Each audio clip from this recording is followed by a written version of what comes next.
안녕하세요. 개보건님 유튜브를 보다가 좀 감동적이라고 하면 감동적인 사연이라고 할지 모르겠지만 제 사연을 한번 올려볼게요. 전 정말 애기였을 때 어머니와 헤어졌습니다. 그래서 아버지 손에서 자랐죠. 그렇게 참 말썽을 많이 부렸습니다. 그런지 아버지는 정말 엄하게 절 대하셨고요. 그런 아버지가 참 싫었습니다. 그리고 아버지도 친가와 다퉈서 초등학교 6학년 때부터는 친가와도 인연이 끊어진 상태였죠. 그러던 중 아버지가 지치셨는지 고등학교 1학년 때 저를 놔두고 집을 나가셨습니다.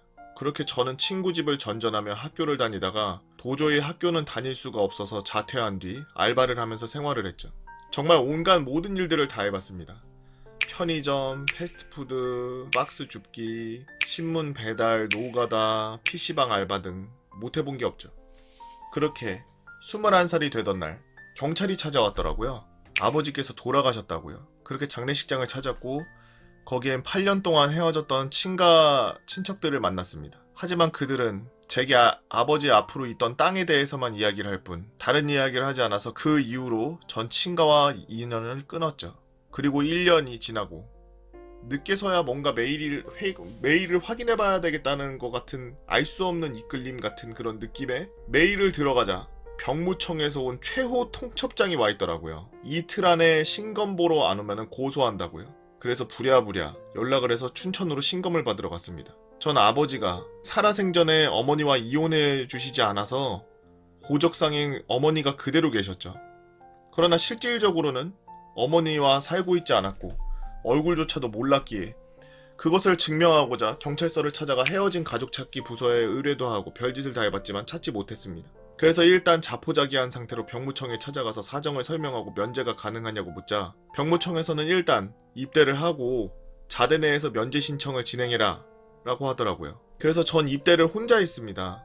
다른 사람들은 모두가 가족들과 함께 올 때 전 담담하게 혼자 들어갔죠. 그리고 교육대대장님이 가족에게 격려하라고 할 때 전 그냥 멍하니 앞만 바라보고 있을 뿐이었죠. 그리고 신교대에서 훈련을 받을 때 교육대대장님께서 절 찾으시더라고요. 갔더니 면제 대상이 스스로 입대했다고 자랑스럽다고 어깨를 툭툭 치며 힘내라고 자랑스러운 대안을 거절하면서 호탕히 웃으시더라고요.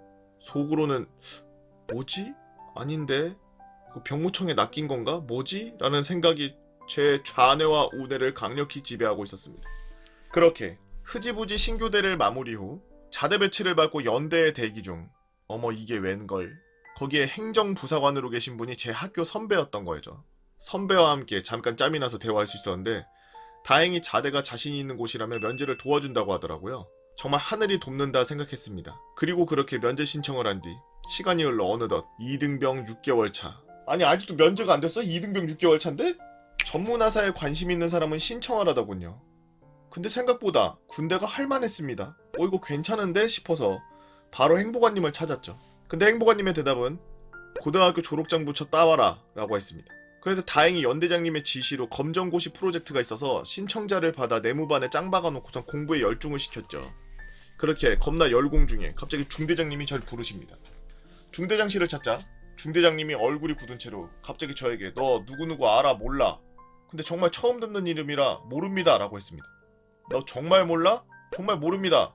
아닌데 동명이인인가? 잠깐 있어봐. 그러더니 중대장님이 어딘가로 전화를 걸더니 심각하게 몇 분간 통화를 하고 저에게 전화를 받아보라고 넘겨주시더라고요. 생각 없이 받았는데 좀 중후한 목소리에 중장년의 목소리가 들렸습니다. 너희 어머니 성함이 어떻게 되시냐? 뭐뭐뭐뭐이십니다. 호적등본을 때때 봤기 때문에 성함은 알고 있습니다. 어머니의. 너 고향 어디지? 네 그렇습니다. 너 어렸을 적 동네 이름이 어디어디지? 네 그렇습니다. 그렇게 한동안의 침묵이 후 떨리는 목소리로 제게 한 말씀 하시는 게 내가 네 큰삼촌이다 였습니다. 알고 보니 제가 있던 사단의 다른 부대의 주임원사셨던 거죠. 저를 찾기 위해서 제 나이를 대충 아시니 그때부터 아는 인맥을 동원해서 제 이름을 뿌리고 자대 배치를 받으면 꼭 연락을 달라고 했답니다. 그리고 제가 면제 신청을 하다 보니 그것이 병무청에 올라갔고 병무청을 통해서 저희 큰삼촌님께서 연락이 닿았다고 하더라고요. 그때 전 어머니를 찾았습니다. 그리고 제 가족도 찾았죠.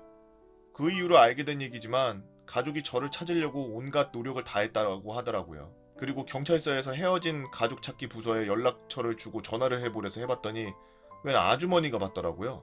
땡땡씨입니까? 했더니 아니에요 그러고 끊더라고요. 알고 보니 저희 어머니 직장 신참 아주머니였답니다. 직장 전화번호라서 제 전화번호가 남지 않아 연락을 못했다고 하더라고요. 그러다 보니 면제를 취소 후 그냥 전역을 했습니다. 지금은 가족과 좀 서먹하긴 해도 그때의 그 기억이 잊혀지질 않네요. 그리고 가족을 만나서 이거저거 얘기를 하는데 참 2년이라면 2년일까요? 더 신기했던 게 제가 여름이면 놀러 갔던 곳에 자그마한 놀이동산 같은 게 있었는데 거기 직원이 저희 막내 삼촌이었다고 하더라고요. 전 당연히 몰랐고요. 글을 잘 못 써서 두서없이 적었지만 제 인생에서 가장 기적 같은 일이라서 이쪽으로 한번 사연 제보해 봅니다 라면서 냥이 유치원님께서 올려주신 썰랑썰리였습니다. 참 이 가족이 중요해요. 이 지금 글 쓰신 분이 담담하게 그냥 자기가 힘들었고 이런 것들을 전혀 글에 쓰지 않고 그냥 어떻게 지냈는지만 이렇게 쓰면서 서술한 내용들을 보면서 참 고생이 많았겠구나라는 생각이 듭니다. 우리나라가 좁다 하지만 사람 찾기 힘들거든요. 어디 이렇게 노출돼 있지 않은 이상은. 근데 마침 큰삼촌께서 군대 주임원 사셨고 마침 또 글 쓴 친구가 군대에 딱 입대할 나이가 됐고 마침 또 큰애 삼촌하고 또 어머니께서 또 아이를 또 찾으려고 노력을 하셨고 우연에 우연히 겹쳐서 이렇게 된 거 보면은 참 인연은 인연인가 봅니다.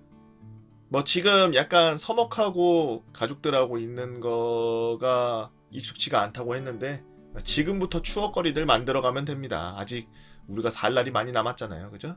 가족들한테 미운 감정이 있었다면은 조금 그런 것들 덜어내고 제가 봤을 때는 굉장히 그 정신적으로 성숙해 있을 가능성이 크기 때문에 지금 이 글 쓰신 분이 다 잘 해내리라 믿습니다. 이걸 군대 미담으로 봐야 될까요? 안 가도 되는데 가게 되어서 가족을 찾게 된 거니까 좋은 건지 이게 참 물론 뭐 가족이랑 만난 게 된 게 더 좋은 거겠죠. 미담이라고 봅시다. 2015년 5월 22일 저녁이 100일도 안 남은 상병 정기 휴가를 나가서 겪은 썰입니다. 저는 상병을 8호봉까지 했는데요. 상병을 8호봉? 이유는 전투체육 시간에 축구하면서 깝치고 있었는데 그걸 본 동갑내기 신병이 제가 마음에 안 들었는지 태클을 해가지고 발목 인대가 늘어져서 진급 체력 측정을 해보지도 못하고 강제 상병 8호봉을 달았고 훈련, 파견, 평가, 동원 준비 등으로 인해서 미루어진 상병 정기 휴가를 저녁 100일도 안 남긴 상황에서 나갔습니다. 헐. 입대 전 알바하면서 알게 된 누나가 고등학교 여고에서 교생 실습을 하고 있다고 해서 점심시간에 잠깐 얼굴도 볼 겸 사는 지역에 도착하자마자 누나가 실습하고 있는 고등학교에 가는 길이었습니다. 시내버스에서 내려가지고 누나에게 연락을 하려고 삼거리 길가에 서 있었는데 오르막길로 폐지가 엄청 쌓인 리어카를 끌고 누가 올라가는 게 보였습니다. 저는 우리는 국가와 국민의 충성을 다하는 대한민국 육군이다라는 복무신조를 몸소 실천하고자 폰을 집어넣고 오르막길로 방향을 틀었습니다. 이렇게 언덕이 있대요. 사진으로는 짧아 보이는데 실제로는 가파르고 길이가 좀 있었어요. 리어카 뒤에 붙어서 리어카를 밀었습니다. 폐지 때문에 사람은 보이지 않았는데 앞에서 손 더러워져요, 안 도와줘도 되는데 미안합니다 라고 말씀하시는데 그때 할아버지라는 걸 알았습니다. 혹시 어르신이 다칠까봐 천천히 밀었습니다. 한 10분 15분 정도 걸려서 평지에 도착했습니다. 리어카가 멈추고 어르신이 뒤로 오시더니 어쩐지 힘이 장사다 싶더니 국군 양반이었네. 나라 지킨다고 고생하는데 휴가 나와서까지 고생하네요. 고맙습니다 군인 양반. 인사를 하시는 겁니다. 고개 숙여 인사를 드리고서 어르신을 봤는데 어르신이 국가유공자 모자와 6.25 참전 용사 오바로크를 한 조끼를 입고 계셨습니다. 조금 당황했지만 저 말고도 다른 사람이 있었어도 다 도와드렸을 겁니다 어르신 하고서 인사를 드리고 가려고 하는데 어르신이 잠시만 기다리라고 하시면서 조끼에서 박하사탕 3개를 꺼내서 쥐어주시면서 휴가 나온다고 때 빼고 광냈을 건데 고생시켜서 어쩌나 줄 게 이거밖에 없네요 허허 하면서 멋쩍게 웃으셨습니다. 어르신이 어디서 복무하냐고 물어보셔서 강원도 화천에서 복무한다고 말씀드렸더니 조용히 연초 하나를 꺼내 태우셨습니다. 할아버지는 낙동강 방어를 위해서 학도병으로 참전하셨었고 방어선 전투 이후 2등병으로 사단에 배치되어 경북 강원도를 따라서 계속 북진하셨다고 합니다. 아유 엄청 빡세시 진짜 와 진짜 야 산을 계속 타고 올라간 거 아니야. 경북 강원도 땅 어떻게 돼 있는지 알지? 와 그 고지 계속 점령하면서 계속 그 산 타면서 계속 올라가신 거예요. 북진한 거예요. 진짜 엄청 고생하셨구나. 그렇게 대화를 하던 중 어르신이 우리가 젊었을 때 마무리를 못 지어서 지금 젊은이들이 고생시키는 게 참이라고 말씀하셨습니다. 저는 깜짝 놀라서 어르신이 계셨기 때문에 지금도 행복한 생활을 하고 있습니다 라고 말씀드렸는데 어르신 눈에 눈물이 좀 고여 계셨습니다. 아무 말 없이 깊은 생각에 잠기신 어르신을 보면서 저는 애꿎은 박하사탕만 만지고 있었죠. 연초를 다 태우시고 어르신이 그래요. 정상병 휴가 나왔는데 이런 데서 시간 보내면 쓰나 얼른 가세요 말씀하시면서 제 전투복 카라를 정리해 주셨습니다. 그리고 다시 리어카를 끌 준비를 하셨습니다. 저는 어르신에게 참전 용사 선배님 지켜주셔서 감사합니다. 충성! 이라는 말과 함께 제 군생활 중 가장 큰 목소리로 격려했습니다. 어르신이 격려를 딱 받아주시고서 육군 대장한테도 받아봤고 국방부 장관한테도 격려를 받아봤는데 오늘 받은 격려가 내 인생 최고의 격려예요. 고맙습니다 정상병 하시면서 저를 안아주시고 리어카를 끌고 가셨습니다. 그렇게 어르신의 뒷모습을 멍하니 바라보다가 누나 만나러 가려고 했던 것이 기억나서 점심시간이 끝났길래 문자로 버스가 늦게 도착해서 지금 못 가겠다라고 연락을 남기고 어르신이 주신 박하사탕을 꼭 쥐고 집에 갔습니다.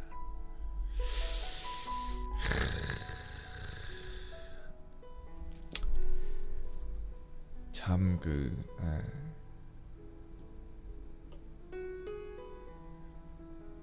저도 저런 경우까지는 아니더라도 저희 집안 자체가 다 군인이에요. 할아버지 때부터 해서 다 군인이셔가지고 외할아버지까지 다 군인이셨거든. 군인 집안의 자식이라 내가 어렸을 때부터 약간 그런 이야기들을 많이 들으면서 자랐어요. 다른 사람들은 못 들었을 것 같은 그런 이야기들을 참 정말 미국이나 이런 데에서는 참전 용사분들이 아직도 대우를 받고 어디 가서 이렇게 뭐 행사 있고 그러면 항상 불러가지고 대우해드리고 항상 맨 앞에서 먼저 격려받게 해드리고 막 그 나라는 잘 사니까 라는 말을 하기도 좀 이제는 나라 차원에서 창피해졌다고 생각하는 게 우리나라도 이제 잘 사는 나라거든요. 우리나라도 솔직히 세계에서 10손가락 안에 꼽히는 나라예요. 이 지구라는 이 행성에서 수백 개의 그 나라가 있는데 그 중에 10손가락 안에 꼽히는 나라라고 우리나라. 이 작은 땅덩어리가 섬 같은 이 나라가 북쪽이 막혀있는 섬 같은 이 나라가 거기다가 국방력은 좀 또 좀 세? 이렇게 조그만 나라인데 국방력을 또 5손가락 안에 들어요. 얼마나 강한 나라야. 얼마나 힘이 있고 얼마나 우리 주위에 6.25 때나 이런 전쟁 때 참전하셔가지고 나라를 지키느라고 그렇게 하신 분들이 많으신데 조금 더 대우가 개선이 돼야 된다고 좀 생각을 하고 왜냐하면 그런 작은 것이 아니죠. 그런 데서 쓰는 그런 디테일함을 신경 써주는 게 범국민적 전체 국민적으로 봤을 때는 내가 실제로 전쟁이 났을 때 내가 내 한 몸 바쳐서 나라를 위해서 물론 명령이든 아니면 자기가 애국심이 생겨서 뛰어나가든 싸우기야 하겠지만 하지만 평시때라고는 하기에는 우리나라가 휴전국가니까 평시라고 하기엔 좀 그렇고 지금 이런 때 저런 할아버님께서 국가 유공자시고 6.25 참전하셨었고 다 이러신 분들이 폐지를 줍고 리어카를 끌고 계신 게 아니라 정장을 멋있게 탁 입고 다니시고 모자 탁 중절모 같은 거 탁 쓰고 다니시고 이러시면서 멋있게 신사답게 탁 그렇게 꾸미고 다니시면서 다른 사람들한테 이렇게 얘기를 해줄 수 있는 그런 여건이라든지 이런 것들을 많이 만들어줄 수 있는 그런 사회가 좀 됐으면 좋겠는데 미국까지도 안 바라지만 미국은 뭐 우리나라보다 뭘 경제 규모가 훨씬 크기야 하지만 그래도 미국에서 그 복지 차원에서 참전하셨던 분들 참전 용사들 이렇게 챙겨주고 이런 거 복지는 우리나라에서도 충분히 따라하고도 남을 거라고 생각하거든 나는. 진짜 그 시대가 흘러가고 우리가 나이를 이제 막 20, 30대밖에 안 됐지만 우리가 20, 30대가 되기 전에 우리 아버지 세대도 아니고 우리 아버지의 아버지 세대 할아버지 세대 때를 생각해서 보면은 그 얼마나 치열하고 그런 데에서 어떻게 전투에서도 살아남으시고 막 이렇게 해가지고 지금 이 나라를 만들어내셨는데 지금은 아주 희석돼서 국가 유공자 분들이라고 이렇게 보고 그러면은 사람들이 별 느낌을 못 받아. 왜냐? 실제로 본 적이 없으니까. 사실 군대 갔다 온 사람들도 거의 대부분이 그런 국가유공자라고 갔다 오신 분들 이런 분들한테 지금 이게 정상병이 이렇게 글 쓰는 것처럼 이렇게 얼굴 보고서 바로 대화하거나 이러지는 못할 망정 국가유공자시구나 그냥 이러고서 넘어가는 경우가 많다. 우리가 뭐 실제로도 전쟁을 해본 적이 없고 맨날 훈련만 하고 맨날 뭐 그냥 준비만 하고 있고 이렇다 보니까 되게 무뎌지고 해이해져서 그렇지. 물론 군대를 갔다 온 사람도 이 정도인데 군대를 아예 안 갔다 온 사람들은 어떻겠어. 감도 없어. 그런 분들이 안 계셨으면 이 나라가 없어요.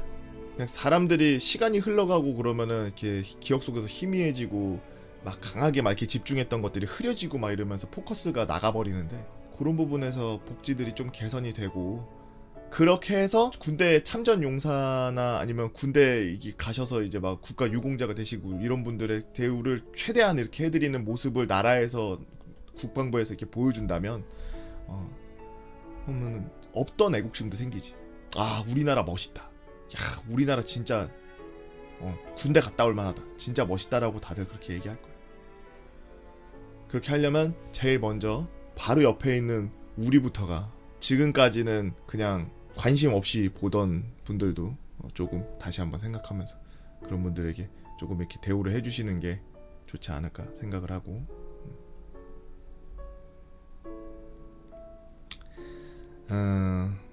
참 우리나라를 지금 지키기 위해서 본인의 몸과 정신을 모두 나라에 바쳐서 희생하고 계시는 우리의 국군 장병 여러분들께 진심으로 감사의 말씀드리고 오늘은 써리님 만큼 나라를 정말 지켜주셔서 감사합니다. 저는 대한민국에서 가장 강한 힘 육군 출신으로 최전방 중에 최전방 민통선, 자대 및 GP 파견으로 해서 군생활을 했던 포병 관측병 출신입니다. 포병이 무슨 수색중대가 들어가는 GP에 들어가냐 말씀하시는 분들도 계시는데 포병 및 보병의 박격포 관측병은 파견 형태로 로테이션을 돌면서 GP에 투입됩니다. 이는 후방주둔지에 있는 포병 부대에게 사격 재원을 전달하기 위함이죠. 어쨌든 15년도 7월 제가 속한 포대의 순서가 돌아왔고 필요한 장비와 물자를 바리바리 챙겨서 GP에 교대 투입되었습니다. 수색중대원들이 근무하는 것과는 다르게 파병된 인원들은 배속인원이라고 표현하는데 투입 후 독서왕이 되어서 철수하는 게 부지기수였죠. 그만큼 포병대가 투입되면 할 일이 전혀 없습니다. GP 내에 잡다한 일들 용역 일꾼 마냥 이리저리 팔려가서 계급만 불러줄 뿐이지 대우는 김씨 일로 와봐봐 박씨 저거 옮겨줘줘 이런 수준이었죠. 그래도 파견만 잘 끝내면은 격오지 휴가라는 거를 대대해서 챙겨주니 괄시와 무시의 눈초리를 버틸 수 있었습니다. 말씀드렸다시피 저는 15년도 7월 GP에 투입되었고 이때는 일병이었죠. 위에 적어놓은 대로 용역에 노가다꾼으로 전직하여 잡다한 일을 하던 중 갑자기 GP 내 스피커에서 실제 상황 전병력 즉시 위치로 실제 상황 전병력 즉시 위치로 라면서 방송이 흘러나오는 겁니다. GP에서 일어나는 모든 일에 대하여 GP장이나 상황실 인원들이 방송하는 내용의 시작은 10의 9는 실제 상황이라고 알리고서 방송을 시작하는데요. 한마디로 에휴 GP장 전마 또 저 영화 보고 맛들렸다니까 뭐 이런 마인드였습니다. 근데 평소와 다르게 상황이 너무 급격하게 돌아가는 겁니다. GP장이 근무하는 상황실 바로 위에가 관측소인데 즉 배속 인원들은 근무지 및 실제 상황 발생 시 위치해야 하는 곳이 바로 관측소라는 곳이죠. 밑에서는 화상회의 프로그램 같은 걸로 왁자지껄한 소리가 들리고 그 와중에는 몇몇 단어가 귀에 막 꽂히는 겁니다. 포격, 탄약 보고하도록. 포격 탄약 보고하도록? 뭔 소리지? 하는데 갑자기 미친듯이 실탄을 불출하기 시작했고 무한 대기를 시작하게 되었습니다. 날은 어두워졌고 어느 날 간부가 각 분대 및 배속 인원 중에 최소 인원만 휴게실 같은 곳에 모이라고 했습니다. 상황의 설명을 듣고 나니 소름이 돋더라고요. 바로 저 방송이 나오고 저런 난리가 난 날은 2015년도 8월 4일 북한이 목함 지뢰로 도발을 자행했던 날이었습니다. 물론 처음에는 지뢰인지 몰랐다고 합니다. 갑자기 땅이 팡 하고 터져가지고 포탄 같은 게 낙하됐다라고 인지했었다죠. 그래서 상황실 화상회의 프로그램에서 포탄이라는 단어가 나왔던 것 같습니다. 여튼 이러한 상황 속에서 우리 쪽에서 대북 방송하는 걸로 결정이 되었고 신나는 아이돌 노래를 24시간 동안 북쪽을 향해 풀사운드로 틀어주었죠. 그 당시에는 사단의 피해자분들이 얼마나 다쳤는지 몰랐고 아이돌 노래만 계속 틀어주니 긴장감이 느슨해졌던 건 사실입니다. 그러다 갑자기 북한이 대북 방송을 빌미로 다시 한번 대한민국 영토에 곡사포를 발포했고 우리 영토의 적의 탄환이 낙하되었죠. 상황은 매우 심각해졌습니다. 우선 제가 있던 GP는 북한군 GP와 거리가 채 700m가 되지 않았죠. 육안으로도 북한군 GP의 모든 총 안구가 개방되어 있는 것을 식별하였고 쟤네가 미쳐가지고 일반 소총이 아닌 화기 분대급으로 무기를 사용하면은 야매로 만든 관측소는 허공에 흩어지는 건 불보듯 뻔한 일. 하루하루를 상황아 제발 종료되라 하면서 날짜만 보내고 있던 중 상황은 더더욱 심각해져 갔습니다. 제가 있던 GP의 옛날 다큐에서나 보던 군단에서 파견되는 저격수 그리고 그의 부사수 2명과 메티스엠이라고 하는 대전차 화기등을 운용하는 인원들까지 투입되기 시작했습니다. 그렇게 모든 인원이 각자의 위치에서 언제 있을지 모르는 적의 도발을 대비해서 신경을 곤도세우며 근무를 하던 중 다시 한번 방송이 울립니다. 정확한 대사는 아닙니다만 이런 느낌이었습니다. GP장이 전파한다. GP장은 저 빨갱이 새끼들을 앞에 두고 등을 보이지 않을 것이다. 너희들도 그러리라 믿는다. 지금까지 피땀 흘려가며 훈련한 이유는 바로 지금 이 순간을 위해서다. 실제 교전이 벌어지면 너희들의 역할은 간단하다. 죽을 때까지 싸워라. 통문은 후속 부대가 직접 열고 들어올 것이다. GP장 역시 너희들과 함께 끝까지 싸울 것이다. 수색중대, 포병 배속, 군단 배속, 사단 배속, 전 인원 지금 이 순간 우리는 모두가 전우이며 이 GP에서 함께 싸운다. 대한민국과 가족과 국민을 위해 태극기 아래에서 마지막까지 싸우다가 죽자. 이런 식의 연설 아닌 연설을 했고 당시에 저희들은 가슴에서 뭔가 말로 표현할 수 없는 뜨거운 것이 올라오기 시작했습니다. 해당 사태의 결말은 모두 아실 테지만 전 국방장관이 직접 북괴군과 단판을 지어서 결국 모두가 우려했던 실제 교전은 발생하지 않았죠. 이 모든 상황을 겪고 난 후에 아직까지도 저때 느낌이 어땠냐고 물어보신다면 솔직히 마땅히 떠오르는 단어가 없습니다. 순간을 위해 최선을 다했다고 생각하며 알게 모르게 자부심도 느껴집니다. 정치적인 발언은 하지 않겠습니다. 다만 북한이라는 곳은 언젠가 반드시 대한민국이 수복해야 할 지역이며 현재 북한 지역에 있는 괴뢰군이 무단으로 불법 점거하고 있는 형태입니다. 15년도부터 16년도까지 군생활하신 분들 저 때가 군생활 중 가장 기억에 남는 순간이 아닐까 싶습니다.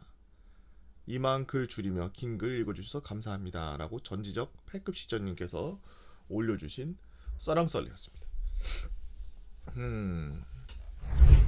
저도 항상 북한인들이 도발하거나 이러면은 그냥 밀어버려야 된다는 입장을 유지하고 있는 사람으로서 솔직히 말하면 제가 그런 얘기를 하고 있음에도 젊은 친구들이 갈아없어질 거라는 생각을 간과하고서 하는 항상 말이라는 게 다시 한번 상기되네요.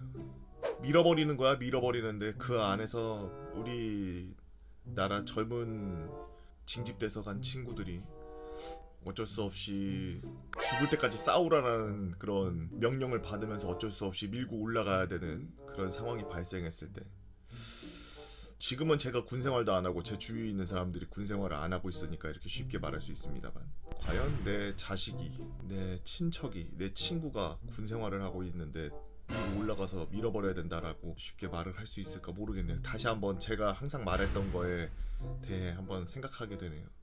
하지만 밀 수 있을 땐 밀고 올라가서 빨리 밀어야 된다고 생각을 합니다. 최대한 피해는 없어야 되겠죠.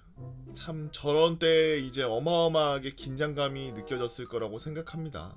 항상 이 썰랑썰레를 읽다 보면 참 정말 이런 거 볼 때마다 느끼는 건데 빨리 우리나라 한반도 북쪽 땅을 빨리 수복했으면 좋겠고 두 번째로는 강제로 그냥 솔직히 뭐 나라를 위해서 뭐 애국을 한다 뭐 이런 느낌으로 가기는 가지만 솔직히 누가 군대 가고 싶어 합니까? 솔직히 누가 진짜 군대 가고 싶어 하는 사람들은 뭐 간부나 아니면은 뭐 부사관 뭐 이런 거 지원해서 가셨겠죠. 병사로 가는 사람 중에 얼마나 군대 가고 싶어서 가는 사람이 있겠어. 나도 군대 약간 밀덕에다가 집안이 군인 집안이라서 군대에 대해서 그렇게 크게 생각하지 않고 있었는데 군대 막 입대하기 뭐 한두 달 전부터 막 압박감 오는데 진짜 야 사람이 그렇게 우울해질 수가 없고 진짜 모든 걸 막 통달한 것 같고 다른 사람들한테 내 감정은 표현을 못 하겠는데 진짜 막 어지럽고 이제 입대하기 바로 전 그 순간은 정말 술 마신 것처럼 찰나처럼 멍하니 아무 기억이 안 나요. 입소날 기억에 친구들이랑 같이 부대찌개를 먹었던 걸로 기억하는데 정말 밥 한 숟갈 뜨지도 못했어요. 밥맛이 아예 없더라고. 이게 스트레스가 엄청 받으니까 숟가락이 안 가. 원래 부대찌개 겁나 좋아하는데 친구들은 아우 맛없어 막 이러면서 먹는데 저는 아예 숟가락 뜨지도 못하고 밥도 못 먹고 그게 어떻게 보면은 우리나라 빨리 통일이 돼서 젊은 친구들에게 이런 트라우마를 만드는 이런 행위들이 좀 없어졌으면 좋겠네요. 근데 북한 밀고 나면 중국이네. 안녕하십니까 개복원님. 평소 썰랑썰레 즐겨보는 구독자예요. MSG는 전혀 첨가되지 않았고요. 있는 사실만 좀 풀어가지고 그다지 재미없을 수도 있습니다. 그리고 제가 글솜씨가 좋지 않아 매끄럽지 못하더라도 양해 부탁드려요. 또한 저와 같은 사연이 있는 사람이 있을 수도 있으니 많은 분들이 읽고 참고해 주셨으면 좋겠네요. 저는 후방의 보병사단에서 포병대대 견인포 운전병으로 복무했던 19군번 민간인입니다. 때는 2020년 여름. 상병이었던 저는 뜨거운 여름에 예초 작업을 마치고 땀을 닦아내면서 신세 한탄을 하고 체력 단련을 위해 활동복으로 옷을 갈아입고 있었죠. 그러자 갑자기 지휘통제실에서 전 대대인원 집합하라는 방송이 나왔습니다. 전 대대인원 막사 앞으로 집합. 갑자기 훈련 일정 생겼나 뭐지 싶어서 뚜벅뚜벅 정신교육관 앞에 집합해서 앉아있었죠. 그러자 대대장님이 들어오시더니 저희 부대원들을 모두 모아두고 진지하게 이야기를 하셨습니다. 혹시 국가에서 지정한 참전용사 유가족이 있는가? 저는 어리둥절한 모습으로 양옆을 봤지만 아무도 손든 사람이 없었죠. 그러면 자기 친척 중에 6.25 전쟁 때 돌아가신 분 그런 용사분이 계시나? 저는 어렴풋이 어렸을 때 아버지가 하셨던 말씀이 생각났어요. 어렸을 적 초등학생 때? 뭐 영화 방송 프로그램에서 태극기 휘날리며라는 영화를 볼 때 아버지에게 한 가지 궁금증이 생겨서 여쭤봤었죠. 아빠, 우리 집안에도 6.25 때 참전하셨던 분이 계시나요? 그때의 기억으론 아버지께서 있었다 라고 말씀하셨던 것이 불현듯 생각났죠. 하지만 제가 아직 확실하게 집안에 참전용사가 있는지 없는지 확인도 못했던 상황이어서 손을 들지도 못했고 대대장님께서는 이러고 있는 동안 한마디를 더 하셨습니다. 지금 사단에서 보고가 내려왔는데 유해 발굴단에서 현재 찾은 전사자 시신의 수가 3,000명이 넘는다고 하더라고. 근데 시신은 찾았는데 전사자분들의 인적사항을 알지 못해서 가족들의 품으로 못 돌아가고 있다. 그래서 혹시 너희의 가족이나 친척 중에 아직 시신을 찾지 못하신 분들이 계시다면 내가 6박 7일 위로 휴가를 보내서 DNA 시료 채취를 위한 여건을 마련해 줄 테니 숙제하도록 하시면서 밖으로 나가셨죠. 이후 저는 평소처럼 체력 단련을 하고 저녁에 휴대폰을 받았습니다. 가물가물했던 기억이었지만 혹시나 하는 마음에 아버님께 전화를 드렸죠. 아버지 잘 지내고 계시죠? 그래 잘 지낸다. 니는 별일 없지? 저는 잘 지내고 있어요. 아버지 다름이 아니라 제가 물어볼 게 있어서 전화드렸어요. 뭔데? 혹시 우리 집안에 6.25 참전 용사분이 혹시 계실까요? 그러자 아버지께서는 잠깐 고민하시더니 너희 친할아버지의 동생분께서 6.25에 참전하셨다가 돌아가신 걸로 알고 있는데 왜 물어보니? 아니에요. 대대에서 물어보라고 해서요. 감사합니다 아버지 하고서 그렇게 이야기를 끝내고 우리 집안에도 우리 친척 중에도 참전용사가 있었구나 하면서 하루를 보냈죠. 그 다음날 저는 이 사실을 보고하기 위해 인사과장님이 계신 곳으로 가서 고지고대로 말씀을 드렸고 알겠다. 대대장님께 말씀드릴 테니까 일과하고 있어라 라고 하시면서 저는 두 돈반 세차나 하러 세차장으로 갔죠. 날씨가 너무나도 더워서 입에서 쌍욕이 그냥 튀어나오는데 두 돈반에 껴있는 모래랑 진흙 청소하면서 똥물 맞아가는 그 와중 인사개원이 한 명 미친듯이 뛰어오더니 대대장님 인사과장님이 찾으십니다? 라고 말을 하는 겁니다. 아마 방금과 같은 일에 관련돼 나를 불렀겠구나 싶어가지고 다시 인사과장님이 계신 곳으로 발길을 옮겼죠. 야 땡땡아, 너희 친척분 중에 참전용사분 촌수가 어떻게 되냐? 촌수는 자세히 기억이 나지 않고 저희 할아버지의 동생분이십니다. 아 그래? 그럼 그분 성함이랑 자세한 기록 이런 건 전혀 몰라? 네 그렇습니다. 자세한 내용은 저도 잘 모릅니다. 말 끝나자마자 인사과장님께서 휴대폰 보관실에 가시더니 휴대폰을 들고 오라고 했습니다. 그래서 저는 휴대폰을 꺼내왔고 다시 인사과로 돌아와가지고 과장님에게 말씀을 드리려고 보니 사단 사령실에서 누군가와 전화를 하고 계시는 겁니다. 아마 제 추측으로는 제가 친척에게 전화를 드려서 자세한 인적사항에 대해 물어보라라고 하는 그런 눈치였습니다. 그러면서 인사과장님께서 지금 너가 집안에다가 물어봐야 될 3가지를 말해주겠다. 첫 번째, 친척이나 자기 집안 사람 중에 전사자는 있지만 아직 시신을 찾지 못함.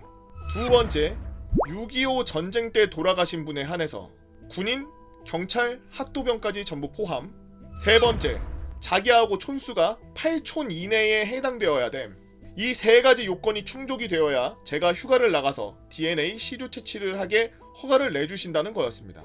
그래서 저는 큰아버지와 아버지를 오가면서 전화통화를 하였고 들은 정보들을 인사과장님께 말씀드렸죠. 우연치 않게 저는 3가지 조건이 모두 부합되었고 인사과장님께서 야 너희 가족의 피줄은 용맹한 조상님의 피가 흐르는구나 라고 하시면서 다시 사단사령실에 전화를 돌리시는 걸 봤습니다. 전화하신 동안 저는 많은 생각에 빠졌죠.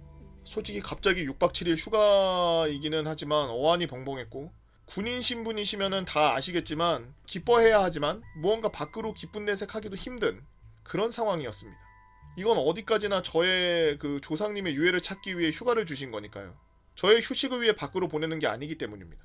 생각이 어렸던 저도 그 정도는 알고 있던 사실이었죠. 그렇게 생각이 잠길 때쯤 인사과장님께서 밖으로 나가자고 하시더니 야 타! 하시면서 사단 사령부로 인사과장님과 단둘이 여정을 떠났습니다. 도착하자마자 따라오라는 손짓과 함께 어떤 회사 같은 사무실로 들어갔고 평생 본 적도 없는 곰팡이 같은 계급의 간부들이 수두룩했죠. 곰팡이 같은 계급이 뭐야? 다들 바쁘신지 전화와 팩스만 매달려 있었고 어떤 여군 소령분님께서 전화했던 인사과장님과 용사이십니까? 하시면서 자리에 앉아보라고 하셨죠. 그렇게 소령분의 이야기를 들으니 우리 사단에서는 너가 이런 거 처음이야. 진짜 한 번도 없었는데 신기하네 라고 하시면서 눈웃음을 지어주셨습니다. 그렇게 저의 대충 인적사항을 물어보시고 커다란 봉투에 담겨있는 서류 꾸러미를 주시더니 이게 입 천장의 표피세포를 떼내서 진단할 수 있는 키트고 이게 그 밖에 서류들이야. 너가 바로 휴가를 나간다면 이 서류들을 채울 내용을 조사하고 시료 채취 후에 다시 갖고 와야 된다 라면서 저에게 서류 꾸러미를 주셨죠. 그렇게 저는 기약 없는 휴가를 나오게 되었고 휴가 첫날에는 집에서 쉬었고 둘째 날부터 인적 서류를 가지러 국가보훈처로 향했죠. 거기서 저의 작은할아버지의 인적사항 서류와 내용을 들을 수 있었는데 마음이 너무나 아팠습니다. 6.25 전쟁 직후 일병 때 젊은 나이로 나라를 지키려다가 돌아가셨던 거였죠. 그때 저는 군인 신분이었지만 정말 마음이 뭉클하고 정말 생각이 많아지는 때였습니다. 그렇게 6박 7일이라는 시간을 보내고 복귀하여 사단사령부에 서류를 제출했죠. 도착한 후 그 소령님께서 인적 서류와 DNA 감식했던 물품을 건네주시고 이런 이야기를 들었습니다. 이분들이 계셨기에 아마 우리가 있는 거겠지? 너도 시신을 되게 찾고 싶을 거야. 하지만 DNA 감식이라는 게 쉬운 게 아니라서 얼마나 시간이 오래 걸릴지 모른단다. 너가 전역하고 결과가 나올 수도 있고 아니면은 영영 찾지 못할 수도 있어. 나중에 찾게 된다면 너한테 연락이 갈 테니까 군생활은 열심히 마무리해라 라고 하시며 저는 다시 원래 있던 자리로 돌아와 끝까지 복무하다가 전역하였습니다. 이 글을 쓰면서도 많은 생각들이 드네요. 우리나라가 지금은 뭐 헬조선이다 뭐다 하지만 그래도 이 대한민국을 건립하기 위해 만들어내기 위해 많은 분들의 피와 눈물, 땀이 서려 있다는 걸 다시 한번 환기하는 그런 시간이 되었습니다. 혹시 유튜브 구독자나 시청자 여러분들 중 저와 비슷한 일이 있다면 꼭 국가보훈처에서 전사자분들의 시신을 찾기 위해 열심히 도와주실 테니 꼭 한번 가보시길 바랍니다. 감사합니다. 라고 둥디둥님께서 올려주신 썰렁썰리였습니다. 사실 뭐 휴가가 중요한 썰이 아니었네요. 아마 글을 읽게 하기 위해서 제목을 저렇게 적으셨었던 것 같은데 참 어떻게 돌아가셨는지도 모르게 돌아가신 분들이 워낙 많으니까요. 그때 전쟁 당시에 우리나라가 지금 태어나 보니까 막 IT 강국이고 뭐 나라는 조그맣지만 뭐 반도체도 전 세계에서 제일 알아주고 막 브랜드 같은 것도 세계에서 알아주고 막 K-팝이다 뭐 문화다 막 이런 것들을 막 여기저기 알려지고 막 이래서 다 좋고 행복하긴 하지만 이 나라가 어떻게 만들어지고 이 나라가 어떻게 유지됐는지 어떻게 지켜냈는지는 여러분들이 항상 마음속에는 알고는 있어야 돼요. 그냥 난 태어났는데 그냥 이렇게 생겼으니까 뭐 어떡하라고 그 사람들이 지키던 말건이라고 하는 건 싸가지가 없는 거죠. 그런 사람들은 자기가 죽었을 때도 내 후손이 나를 기억해주길 바라지 않는 사람일 가능성이 큽니다. 그런 예의범절 없고 앞뒤 구별 못하는 똥오줌이 뭔지도 모르는 그런 사람이 되지 맙시다. 여러분들도 이 나라가 더 부강병해지기 위해서 열심히들 일하고 계시고 각자 자리에서 최선을 다하고 계시고 그러실 텐데 그러지 않은 사람들이 요즘 많아서 좀 한마디 했습니다. 그러신 분들에게 한 말은 아니고요. 여튼 오늘 조금 몰랐는데 모르고 있었는데 좋은 정보 알려주신 둥디둥님 감사드립니다. 이렇게 국가보훈처에서 그런 것들을 하고 있었군요. 대대적으로 이렇게 홍보하거나 그러지를 않아서 제가 그걸 본 적이 없어서 잘 모르고 있었는데 알려주셔서 전 진짜 감사드리고, 군 생활을 하다 보면 정말 많은 간부들을 만납니다. 그리고 그 간부들 중에는 극소수지만 정말 존경스러운 분들도 어떻게 이딴 인간이 이딴 계급을 달고 있지? 하는 쓰레기들도 있을 거예요. 오늘은 제가 군 생활하며 만난 최고의 간부에 대한 이야기 적어보도록 하겠습니다. 예전에 병사들이 생각하는 참 군인이라는 제목으로 모 대대장님 썰이 썰렁썰레에 올라온 적이 있었는데 어쩌면 동일인물일지도 모르겠네요. 제가 있던 부대는 밝힐 수는 없지만 모 교육부대로 저는 본부 근무대에서 복무했었습니다. 저희 본무 근무대는 좀 특이했던 게 일반 다른 사단급 부대와는 다르게 중소대 단위가 아닌 처부 단위로 생활을 하고 있었고, 이 때문에 본근대 간부 전체의 지휘관 견장을 찬 사람은 본근대장과 경계반장, 의무중대장, 수송관밖에 없었죠. 저희는 수송반장이나 수송대장이 없이 수송관이 수송부 지휘관이었습니다. 아무튼 당연히 중간에서 병사를 관리해야 할 중소대장이 따로 없는 상황. 그나마 중간 관리자들인 각 처부 반장들은 교육부대 특성상 각자의 일들로 바빠서 업무적인 부분이면 모를까 병사들 생활과 관련해서는 챙겨주기 힘들기 때문에 병사 생활 관리는 전부 본근대장이면 본부 근무대장이겠죠? 혹은 행보관님께서 담당하셔야 했습니다. 반장들이 일이 바쁘면 얼마나 바쁘다고 병사 관리도 안 해주냐 라고 하실 분들 계실까봐 혹시나 해서 살짝 설명드리자면, 제가 복무할 때 간부들 갈아야근은 수당 받아가면서 찍혀서 감찰 나온 적이 있는데 본근대 간부들은 진짜로 야근 풀로 뛰어서 받은 걸로 밝혀져가지고 오히려 포상받은 적도 있을 정도로 일이 많았습니다. 이렇다 보니 주말이나 이럴 때 반장님들이 당직을 서면 따로 일도 안 시키고 그냥 쉬게 냅두는 그런 부대였죠. 애초에 주말에 일광건조나 뭐 이런 거 시킬 수도 없었던 게 본청 행정병들은 주말에 잔업하러, 운전병들은 훈련장 보수하러 떠나는 등 평일에는 훈련하느라 보수를 못하니까요. 막사에 남아있는 병사가 절반도 안 되었기 때문에 일 시키기도 뭐한 그런 상황이었습니다. 그런데 이런 와중 저희 본부 근무대장은 정말 개쉐리였죠. 지 진급에만 눈에 멀어가지고 어떻게든 윗사람들에게 아부하기 위해서 병사들의 골을 빨아먹는 새끼였습니다. 예를 들어 저희는 야근을 하면 상점을 꼭 받았고, 상점을 모으면 포상휴가를 받는 시스템이었는데, 당연히 병사들은 야근을 밥 먹듯이 해야 됐기 때문에 교육이 꽉 찼을 때는 한 달에 포상만 2에서 3일씩 받아 챙겼었습니다. 심할 때는 한 달 내내 하루도 빠짐없이 조기 출근, 야근, 주말 출근하는 개원들도 있었을 정도고요. 와, 이러면은 TO를 더 늘려야 되는 거 아니야? 그런데 이 포상제도 때문에 인사과에 몇 번 확인 전화가 오자 본근대장이 상점제도 자체를 없애버립니다. 이게 당시 짬찌끄레기였던 인사과 개원 동기가 그냥 휴가자 인원이 맞는지 확인차 전화해본 건데, 본근대장이 지 혼자서 인사과장이 포상휴가가 왜 이렇게 많냐고 자기를 갈구는 거라고 착각해서 다 날려버린 거라고 하더라고요. 그리고 그와 동시에 기본적으로 줘야 될 포상휴가까지 제한을 걸어버렸고, 이미 갖고 있던 포상까지 전부 잘라버리는 등 갑자기 휴가에 비상이 걸렸고, 당연히 행보관님을 비롯한 간부들은 발기부전 진단을 받은 신혼부부 같은 표정으로 영혼부터 시들어가는 병사들을 바라보면서 대장에게 그건 아닌 것 같습니다 라고 직언을 했지만 그는 이런 말 따위 듣지 않았죠. 참고로 저희 행보관님은 전역을 앞둔 원사님으로 5사단 주임원사까지 하고 전역 전에 자기 군생활을 시작했던 곳에서 끝마치고 싶다는 말로 저희 부대로 다시 돌아오신 분이었는데, 이런 최고참 부사관의 말도 씹을 만큼 본근대장은 중대령한테 잘 보이는 것만으로 관심이 있는 기식기였습니다. 하지만 정말 다행스럽게도 제가 일병을 달고 있던 어느 날 본근대에 좀 큰 사고가 터지는 바람에 본근대장은 갑작스러운 전출을 가게 되었습니다. 새로운 대장님이 오시면은 말 잘해서 상점제도 다시 복구시켜줄게 라는 행보관님의 말에, 아니다, 원사님이라 그랬지. 새로운 대장님이 오시면 말 잘해가지고 상점제도 다시 복구시키게 하면서 행보관님이 말에 병사들은 다시금 생기를 되찾아가기 시작했죠. 여튼 얼마 후 새로운 봉근대장님 권모 소령님 중령진이 오셨습니다. 그리고 저희는 생기를 되찾는 걸 떠나 신세계를 보게 되었죠.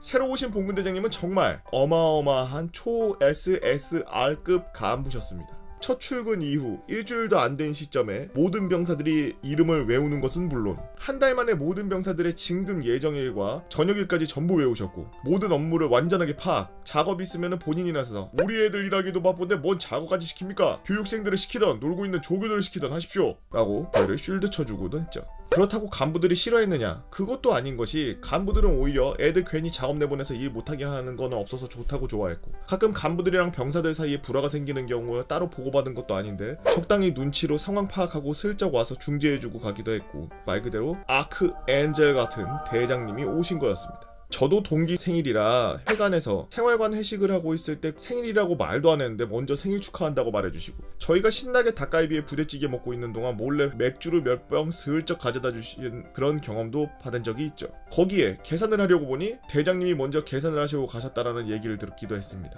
일반 생활과 관련된 부분도 엄청나게 챙겨주셨기 때문에 진짜 단 한 명도 빠짐없이 모든 병사가 대장님을 존경하는 상황이었죠. 누가 대장님 욕하면 병사들이 나서서 쉴드 치는 수준이었으니까요. 그리고 신기한 게 이분이 오시고 나서 부대에서 발생하는 사고가 엄청나게 줄어들었습니다. 가끔 패급들이 문제를 일으키긴 했지만 이분은 패급도 1인분은 하게끔 만들어주시는 분이었거든요. 하지만 이분은 어디까지나 전출간 대장을 땜빵치기 위해서 중령 진급 전에 몇 달 정도만 전입을 오신 거였고요. 제가 병장을 달고 얼마 후 중령 진급을 하시며 다른 부대 대대장으로 전출을 가시게 되셨습니다. 심지어 큰아버지와 같던 행보관님도 비슷한 시기에 전역하시는 상황이라 모든 병사들은 상이라도 치르는 것 같은 표정으로 생활을 했습니다. 그리고 대장님의 전출 전날 대장님은 병사들이 일하는 곳을 돌아다니며 마지막 인사를 하고 돌아다니셨죠. 몇몇 병사들은 우리를 잊지 말아달라고 울기도 했고 대장님은 한 명 한 명 악수 나누며 안아주고 토닥여주면서 니들이 날 안 잊어야지 이짬에 내가 니들 기억해줘야 되냐 라고 장난을 치셨습니다. 저한테는 야 삼촌 땡땡땡으로 가니까 넌 말출 나오면 나 면회와 니네 집 근처니까 안 오면 넌 말년에 영창이다 라고 웃으면서 얘기하기도 하시죠. 저도 장난삼아 예 삼촌 이라고 대답했다가 이 미친놈이 이거 내가 왜 네 삼촌이야 라는 대장님의 말에 상관모독으로 진짜 영청 갈 뻔하고 뭐 장난이었습니다. 드디어 대장님의 전출 가는 날 듣기로는 다른 부대에서는 이렇게 지휘관이 전출 가면은 사열하고 인사하고 빠빠하고 끝인데 그때가 교육이 엄청나게 잡혀있어서 저희는 업무가 너무 많아 일부 인원들을 제외하고 전부 일만 하고 있었습니다. 저도 수송부에서 운행 나갈 준비하고 있었고요. 그런데 그때 갑자기 정비관님이 뛰어오셔서 야 니들 뭐하냐 빨리 버스 끌고 막사랑 본척으로 가라 이 새끼들아. 잘못 들었습니다. 니 운행 오늘 다 뺐어. 니들 대장님 가시는데 마중해야 되지 않겠냐. 거의 모든 처부의 병사들이 대장님 가시는데 몇 명이라도 가서 사열을 해야 되지 않겠냐고 건의를 했고 간부들도 가능한 모든 병사들을 모아서 사열을 하기로 한 거죠. 정비관님이 씩 웃으면서 제게 버스 열쇠를 주셨고 수송관님은 뒤에서 야 배차게 오늘 수송부 전화 오는 거 내가 싹 다 처리할 테니까 니들도 다 버스 타고 올라가 라고 웬일로 웃으면서 소리치고 계셨죠. 저는 버스를 끌고 막사에서 일하고 있는 행정병들과 경계병들 그리고 간부들을 태운 뒤 위병소로 향했습니다. 그리고 본청에서 온 버스도 곧 도착해서 200명이 넘는 본부근무대원들이 위병소 앞에 2열로 사열해 있고 대장님이 탄 레토나가 도착하고 대장님이 내리자 저녁 이틀 남은 병장이 구호에 맞춰 다 같이 격려를 했습니다. 대장님은 격려를 하나하나 받아주시면서 행보관님과 악수를 하다가 울컥하셨는지 왈칵하고 눈물을 터뜨리셨습니다.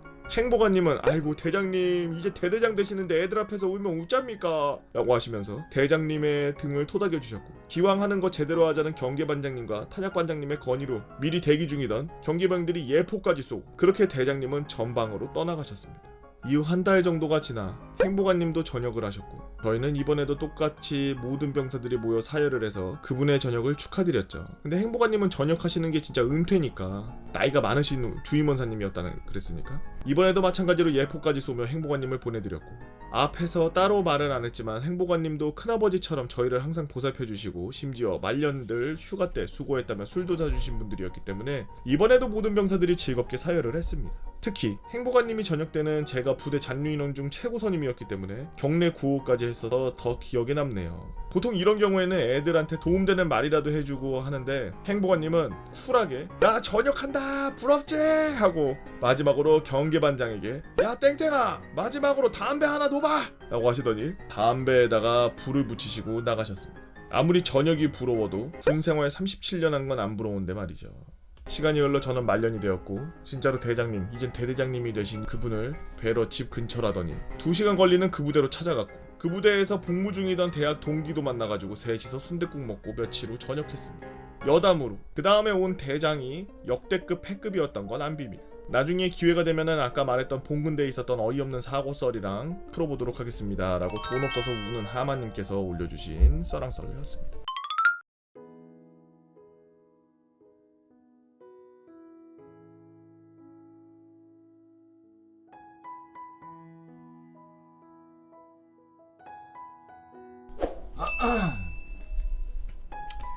참전 용사의 일기로 보는 참혹했던 6.25 전쟁썰. 안녕하세요 복형. 맨날 유튜브로 트위치 재방 보고 팬카페도 살살 들어오다가 6월이 호국 보훈의 달이기도 하고 6.25 전쟁 참전하셨던 할아버지의 전쟁 일기를 썰로 남기고 싶어서 글로 남겨봅니다.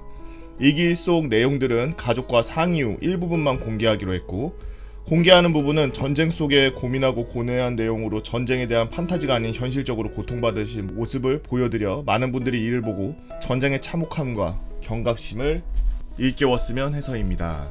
참고로 일기에 한자하고 제가 모르는 표현들이 중간중간 있어서 최대한 자연스럽게 현대식으로 해석했음을 알립니다. 또 정확한 날짜와 부대명, 사람 이름 등은 전부 스킵했습니다. 혹시나 해서요. 그래도 일기 형식으로 썼습니다 라고 우애님이 적어주셨네요. 한번 보죠. 할아버님이 그 6.25 때 일기로 이렇게 수기로 작성하셨다는데 그게 아직도 남아있나 보네 집에. 대단하네. 1900 땡땡년 땡월 땡일. 어머니에게 편지 한 통 보내지 못해 죄송합니다. 제가 편지를 쓰지 못하는 이유는 언제 죽을지도 모를 저의 편지를 계속해서 기다릴 가족을 생각하니 겁이 나 그렇습니다. 그러나 이렇게 일기를 쓰는 이유는 점점 피폐해지는 제 자신을 견디지 못해 이렇게 글을 남기려고 합니다. 전쟁이 지속될수록 제 자신 안에 제 자신이 남아있지 않는 것처럼 느껴지는 것이 너무나도 힘이 듭니다. 살아남으려 발부둥치는 제가 할 수 있는 행위라고는 적을 죽이고 적이 죽기를 기도하는 일뿐입니다. 이런 제가 올바른 걸까요? 어머니, 제가 이 피 묻은 손으로 어머니의 손을 잡을 수 있을까요? 저는 두렵습니다. 1900 땡땡년 땡월 땡일. 저 피 흘리는 전장에서는 제 앞에서 많은 전우들이 죽었고 많은 괴뢰군들을 죽였습니다. 저는 너무나도 겁이 납니다. 제 이 한 몸 죽을까 두려워 그런 것이 아닙니다. 앞으로 더 많은 전우들이 죽을 것을 알기에 겁이 납니다. 저는 조국을 지키는 것인가요? 사람을 죽이는 것인가요? 제가 지키는 나라는 피로 지킨 나라인가요? 1900 땡땡년 땡월 땡일. 전투 후 누구의 살점인지도 모를 것들과 누군지 구분도 되지 않는 죽은 자들의 사이엔 저보다 어린 학생이 있었습니다.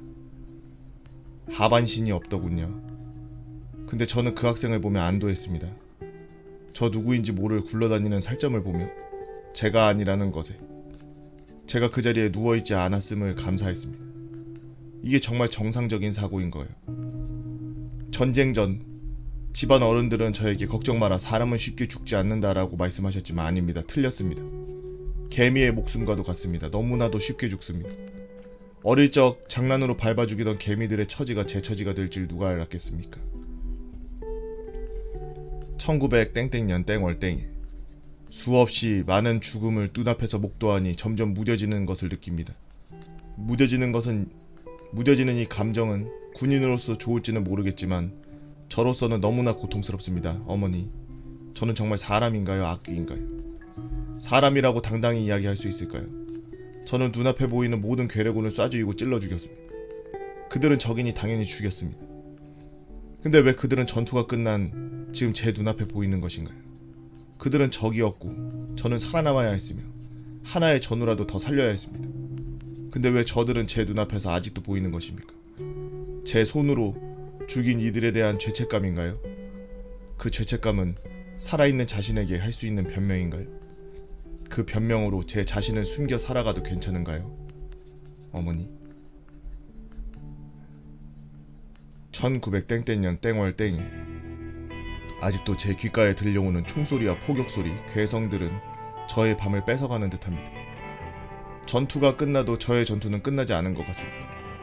언제 기습해올지 모르는 불안감과 언제 날아올지 모르는 포격들이 저의 밤을 앗아갑니다. 전장 속의 생활은 너무나도 고통스럽습니다. 그러나 살아남아야지. 살아남아야 합니다. 기다리는 가족들을 위해서 어떻게든 살아야 합니다.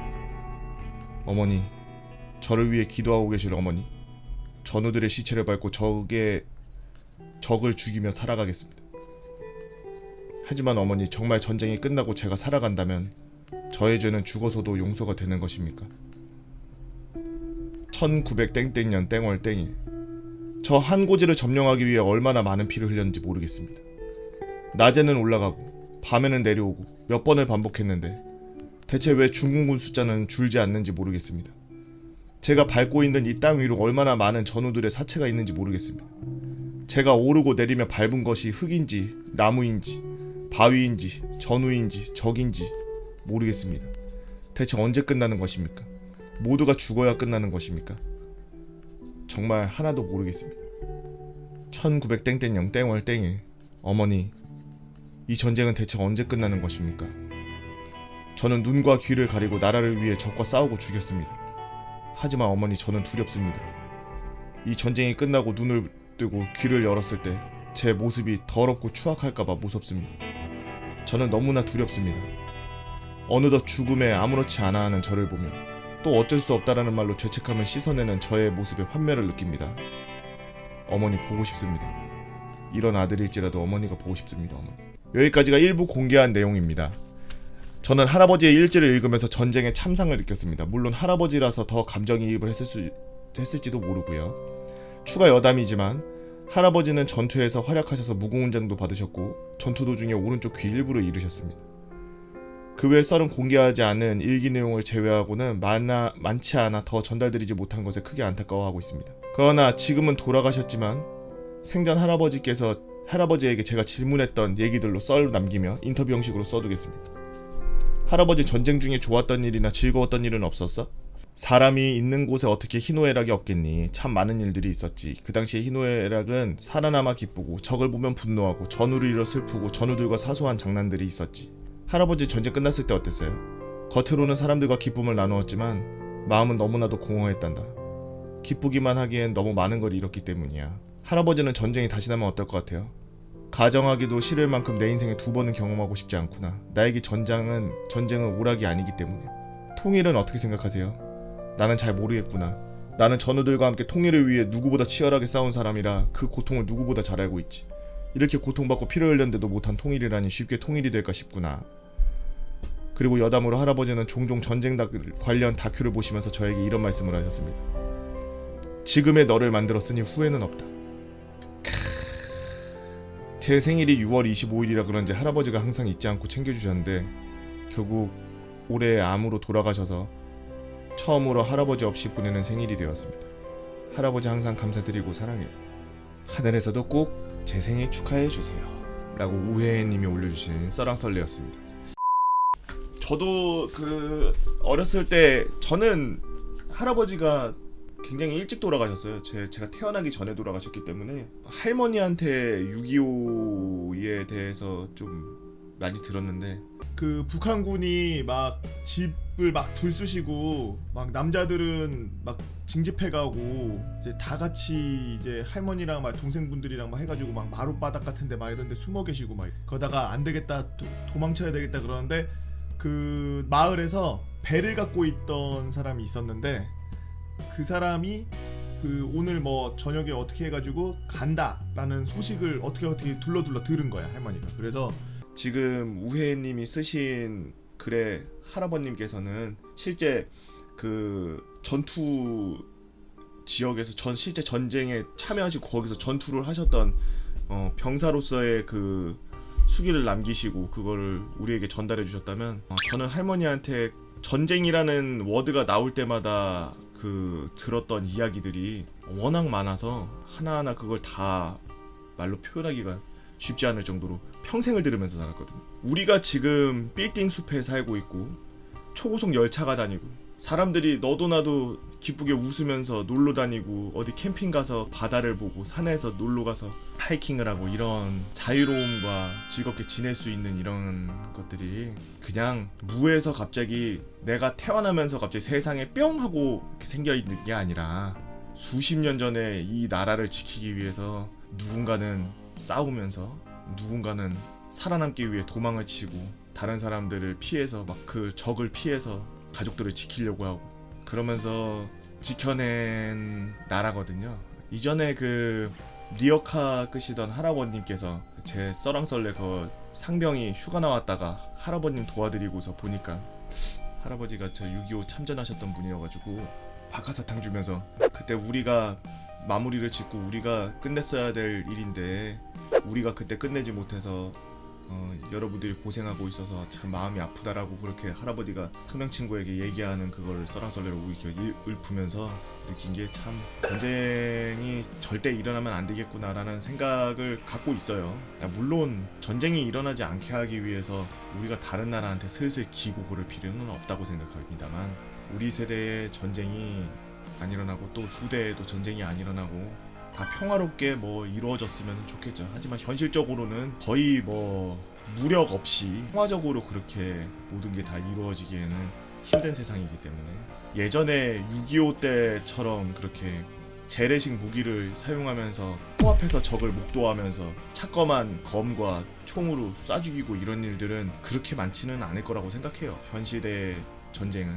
왜냐면 워낙 대한민국이 이런 옛날에부터 해서 외침이나 뭐 나라가 이렇게 분열되는 분단되는 이런 고통을 안으면서 큰 전쟁들을 겪으면서 깨우친 게 있기 때문에 전쟁 무기나 군사력이 이 작은 나라가 전 세계에서 10손가락 안에 들 정도로 군사력이 강해요. 핵폭탄이 없는데도 우리 땅 밟는 순간 니네 땅은 쑥대밭으로 만들겠다라는 그런 명패를 걸어놓고서 군비를 증강시키고 있기 때문에 아무도 못 가불지죠. 많은 분들이 그냥 세상이 그냥 원래 이렇게 생겼으니까 내가 산다 뭐 이렇게 얘기하시는 분들이 참 많아요. 과거나 뭐 미래 생각하지 않고 지금 자기한테 처해진 이 상황도 타파하기 힘들어서 막 아무것도 생각 안 하고 그냥 현실에 최선을 다해서 살고 계시는 분들도 계시는데 한 번쯤은 미래도 생각하는 것처럼 과거에 그 우리나라를 지키기 위해서 나라를 지켜주신 감사의 말씀을 드리거나 혹은 마음을 가져보는 게 어떨지. 이거 글을 옮겨 쓰신 분은 어떤지 모르겠으나 저는 읽으면서 참 감정이입이 참 많이 되네요. 옆에서 전우들이 죽고 앞에서 내가 적을 죽이고 적의 전우를 죽이고 그러는 상황인데 그 상황에서 할아버지께서 자기 자신을 잃지 않으려고 계속 일기를 쓰면서 마치 다짐을 하듯이 원래 나의 모습을 잃지 않기 위해서 계속 이 수기를 적으시면서 이렇게 일기를 쓰신 게 참 마음이 아프네. 이런 글을 어디서 막 바로 접할 수가 없어요.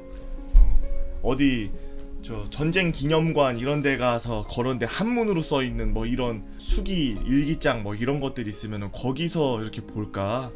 이렇게 직접 경험하신 할아버지께서 적으신 일기를 자손인 이제 손자가 이렇게 받아 적어 가지고 그거를 이렇게 알려주고 이런 글을 읽을 수 있는 창구가 거의 없어요. 그래서 제가 썰랑썰레를 이런저런 이야기들을 많이 여러분들께 전달하고는 있지만 오늘은 썰랑썰레 하면서 좀 마음이 무거워지면서 여러 가지 생각을 하게 하는 그런 썰랑썰레였네요. 유튜브로 보시는 분들 여러분들의 이야기도 썰랑썰레에 남기고 싶다면 네이버 카페에 개보고 팬 다 모여라로 오셔서 썰랑썰레 게시판에다가 글 남겨주시면 유튜브로 작업해서 올려드리도록 하겠습니다. 글 올려주신 우혜님께 다시 한번 감사드리면서 오늘 지금도 나라를 위해서 몸과 마음을 바쳐서 고생하고 계시는 우리 국군 장병 여러분들께 진심으로 감사드립니다.